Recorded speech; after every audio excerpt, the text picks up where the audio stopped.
Assalamualaikum warahmatullahi wabarakatuh. Kami dari kelompok 4 akan mempresentasikan hasil diskusi kami yang berjudul Merger dan Bentuk Lain Restrukturisasi Perusahaan, yang beranggotakan Afif Khairani, Diki Suwardi, Diki Johannes, Safa Mutiara Kanis, dan Tri Aur Febriani.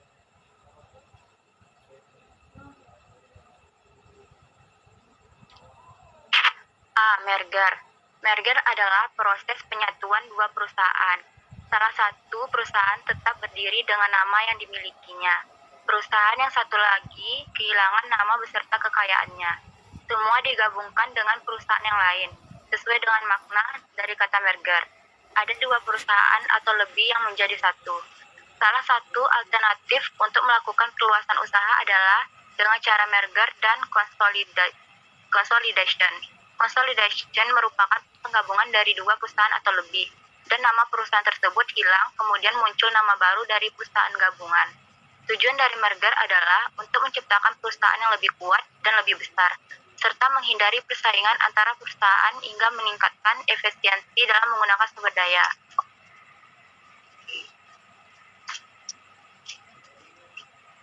Jenis-jenis merger. Yang pertama, merger horizontal. Penggabungan dua perusahaan atau lebih yang bergerak dalam bidang bisnis yang sejenis, keduanya memiliki kesamaan pangsa pasar, produk atau jasa, dan bahkan pengelolaan manajemen. Yang kedua, merger vertikal. Merger perusahaan jenis ini adalah gabungan beberapa perusahaan dengan pembagian tugas yang berbeda. Salah satu perusahaan berlaku sebagai pemasok terhadap perusahaan lainnya, sementara perusahaan lainnya bertanggung jawab untuk proses produksi atau tugas lainnya. Penyatuan ini memungkinkan untuk berbisnis saling membantu pada bidang yang dikuasainya. Yang ketiga, merger kongenerik. Penggabungan yang tidak bersifat vertikal atau horizontal ini adalah kombinasi dari kedua jenis merger di atas. Terdapat persamaan, namun ada juga perbedaannya. Kesamaan terletak pada sifat produksi, dan yang berbeda adalah penggunaan merek atau nama yang digunakan untuk produk akhir. Intinya, relasi di antara keduanya bukan hubungan pemasok-produsen. Yang terakhir, merger konglomerat. Jenis merger ini adalah contoh yang pas untuk jenis usaha atau bisnis yang tidak menjalani usaha dalam bidang yang sama. Penggabungan perusahaan antara beberapa usaha yang tidak ada kaitan langsung.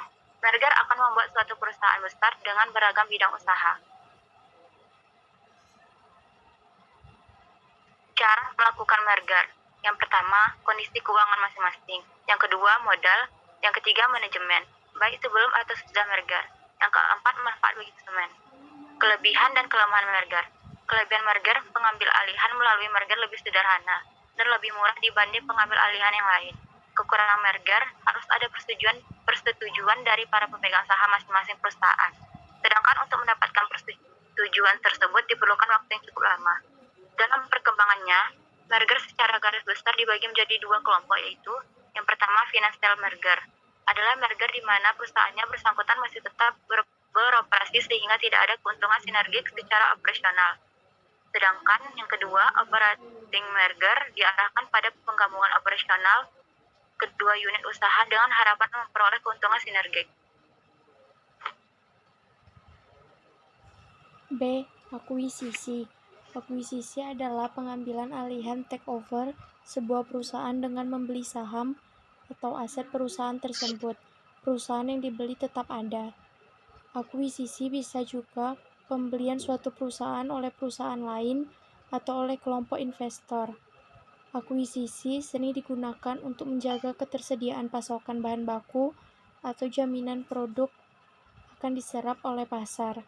Contoh, Aqua diakuisisi oleh Danone, Pizza Hut oleh Coca-Cola, dan lain-lain. Faktor yang paling mendasari terjadinya akuisisi adalah motif ekonomi. Transaksi pembelian tersebut hanya akan terjadi kalau pembelian tersebut menguntungkan kedua belah pihak. Menguntungkan pemilik perusahaan yang dijual dan juga pemilik perusahaan yang membeli. Kondisi saling menguntungkan tersebut akan terjadi kalau dari peristiwa akuisisi memperoleh sinergi. Sinergi merupakan nilai gabungan dari kedua perusahaan tersebut lebih besar dari penjumlahan masing-masing nilai perusahaan yang digabungkan.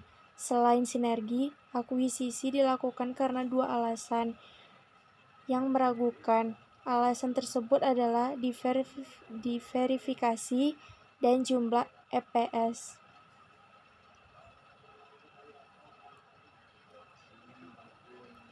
Akuisisi dapat dibedakan dalam 3 kelompok besar, yaitu 1. Akuisisi horizontal, yaitu akuisisi yang dilakukan oleh suatu badan usaha yang masih dalam bisnis yang sama. 2. Akuisisi vertikal, yaitu akuisisi pemasok atau pelanggan badan usaha yang dibeli.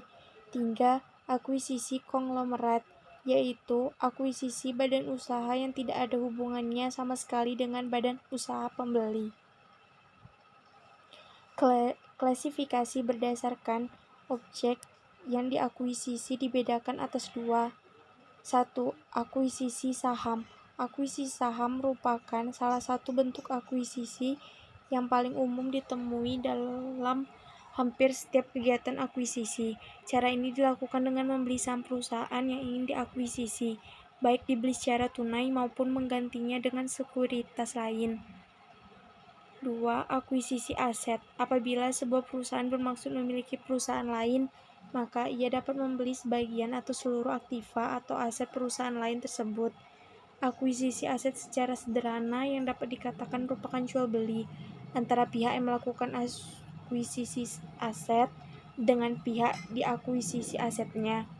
Jika akuisisi dilakukan dengan pembayaran uang tunai atau perjanjian tukar-menukar antara aset yang diakuisisi dengan suatu kebendaan lain milik dan pihak yang melakukan akuisisi jika akuisisi tidak dilakukan dengan cara tunai.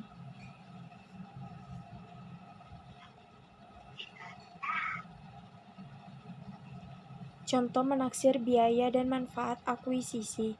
Apabila harga saham sebelum diakuisisi adalah 10 juta dan kemudian perusahaan yang diakuisisi meminta harga 12 juta, maka 2 juta per saham merupakan biaya akuisisi yang harus dibayar oleh perusahaan yang akan mengakuisisi. Karena itu, acquiring company hanya bersedia membayar 2 juta lebih mahal kalau ia mengharapkan memperoleh manfaat dari peristiwa akuisisi tersebut lebih tinggi dari 2 juta. Dengan demikian, diperlukan adanya sinergi agar acquiring company bersedia membayar harga yang lebih tinggi daripada harga di bursa saat ini. Namun, apabila akuisisi dilakukan dengan cara pertukaran saham, maka manfaat bersih dan kerugian bersih dari akuisisi tersebut akan ikut dinikmati dan ditanggung oleh bekas pemegang saham acquiring company. Alasan perusahaan melakukan penggabungan baik melalui merger maupun akuisisi. 1. Pertumbuhan diversifikasi. 2. Sinergi. 3. Meningkatkan dana. 4. Menambah keterampilan manajemen atau teknologi. 5. Pertimbangan pajak. 6. Meningkatkan likuiditas pemilik. 7. Melindungi diri dari pengambilan alihan. Kelebihan dan kekurangan akuisisi. Kelebihan akuisisi antara lain: 1. Akuisisi saham tidak memerlukan rapat pemegang saham dan suara pemegang saham, sehingga jika pemegang saham tidak setuju, maka pemegang saham dapat menahan sahamnya dan tidak menjualnya kepada pihak bidding firm. 2. Dalam akuisisi saham, perusahaan yang mengakuisisi dapat berhubungan langsung dengan pemegang saham dengan melakukan tender offer, tidak memerlukan persetujuan merger perusahaan. 3. Karena tidak memerlukan persetujuan manajemen dan komisaris, akuisisi dapat digunakan untuk pengambilalihan perusahaan yang tidak bersahabat. Kekurangan akuisisi antara lain: 1. Jika cukup banyak pemegang saham minoritas yang tidak menyetujui akuisisi saham, maka akuisisi tersebut batal. 2. Apabila perusahaan mengambil alih seluruh saham yang dibeli, maka terjadi merger. 3. Pada dasarnya saat perusahaan telah berhasil melakukan akuisisi, maka seluruh aset dan saham tersebut harus dibalik nama dan menimbulkan biaya legal yang tinggi. C. Divestasi. Dalam finansial dan ekonomi, divestasi adalah pengurangan beberapa jenis aset baik dalam bentuk finansial atau barang. Dapat pula disebut penjualan dari bisnis yang dimiliki oleh perusahaan. Ini adalah kebalikan dari investasi pada aset yang baru. Alasan-alasan melakukan divestasi. Perusahaan memiliki beberapa motif untuk divestasi. 1. Sebuah perusahaan akan melakukan divestasi atau menjual bisnis yang bukan merupakan bagian dari bidang operasional utamanya sehingga perusahaan tersebut dapat berfokus pada area bisnis yang terbaik yang dapat dilakukannya. 2. Untuk memperoleh keuntungan, divestasi menghasilkan keuntungan yang lebih baik bagi perusahaan karena divestasi merupakan usaha untuk menjual bisnis agar dapat memperoleh uang. 3. Kadang-kadang dipercayai bahwa nilai perusahaan yang telah melalui divestasi atau menjual bisnis tertentu mereka lebih tinggi daripada nilai perusahaan sebelum melakukan divestasi. 4. Unit bisnis tersebut tidak menguntungkan lagi. Semakin jauhnya unit bisnis yang dijalankan dari core kompeten perusahaan, maka kemungkinan gagal dalam operasional semakin besar. Metode divestasi. Beberapa perusahaan menggunakan teknologi untuk memfasilitasi proses divestasi beberapa divisi. Mereka mempublikasikan informasi tentang divisi mana saja yang ingin mereka jual pada situs resmi mereka, sehingga dapat dilihat oleh perusahaan lain yang sekiranya tertarik untuk membeli divisi tersebut. Sebagai contoh, Alcoa telah mendirikan sebuah online showroom yang menampilkan divisi yang mereka jual. Dengan melakukan komunikasi secara online, Alcoa telah mengurangi biaya yang dibutuhkan untuk membiayai divisi yang bergerak pada hotel, usaha transportasi, dan urusan pertemuan.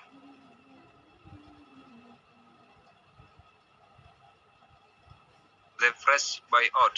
Pembelian dengan leverage adalah pembelian semua saham atau aktivitas perusahaan, anak perusahaan atau divisi perusahaan oleh sekelompok investor. Pengertian LBO mengacu kepada pengalihan kepemilikan yang dilakukan melalui hutang. LBO disebut pendanaan dasar aktiva, di mana aktiva digunakan sebagai jaminan untuk memperoleh pinjaman. Ciri khas LBO adalah pembelian dilakukan dengan kas, bukan dengan saham.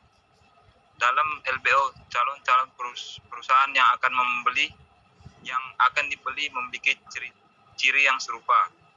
Pertimbangan dalam menilai perusahaan yang akan dilibatkan dalam LBO adalah arus kas operasi, kinerja historis dan posisi dalam pasar, kualitas pengalaman manajemen dan aktiva perusahaan, baik fisik maupun nama merek mereka. Likuidasi. Likuidasi yaitu proses penjualan aktiva non-kas dari persekutuan karena perusahaan persekutuan sudah tidak memungkinkan untuk melunasi kewajiban jangka pendek maupun jangka panjangnya, dan operasional perusahaan juga sudah tidak menguntungkan. Likuidasi ditempuh apabila kreditur berpendapat bahwa prospek perusahaan tidak lagi menguntungkan. Salah satu hal yang perlu diperhatikan dalam likuidasi adalah likuidasi mungkin akan memakan waktu yang lama, dan aktiva mungkin akan terpaksa dijual dengan harga murah. Di samping itu, perusahaan harus melunasi kewajiban tertentu lebih dahulu, yaitu kewajiban terhadap para karyawan, gaji yang belum dibayar, dan pemerintah pajak yang belum dibayar. Dengan demikian, dapat terjadi bahwa akhirnya kreditur akan menerima jumlah yang relatif sangat kecil dan hasil penjualan aktiva perusahaan.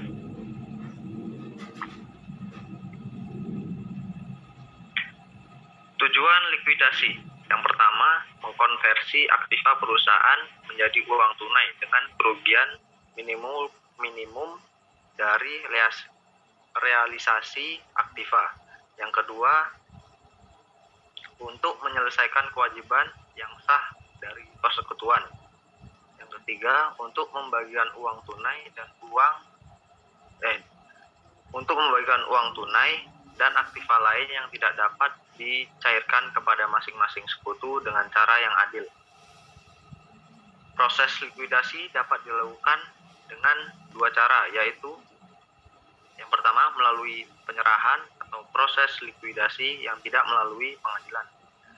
Likuidasi penyerahan adalah prosedur informal untuk melikuidir utang. Bagi kreditur, cara ini lebih menguntungkan dibandingkan kepalitan formal karena mereka menerima lebih banyak. Yang kedua, melalui kepalitan formal atau berdasarkan yuridikasi suatu pengadilan khusus. Likuidasi kepalitan diatur dalam Undang-Undang Kepalitan yang mempunyai 3 fungsi penting, yaitu melindungi kreditur dari kemungkinan penipuan oleh debitur, pembagian aktiva debitur secara adil kepada para kreditur, menghapuskan semua kewajiban debitur sehingga yang bersangkutan dapat mulai usaha baru tanpa harus dibebani hutang terdahulu.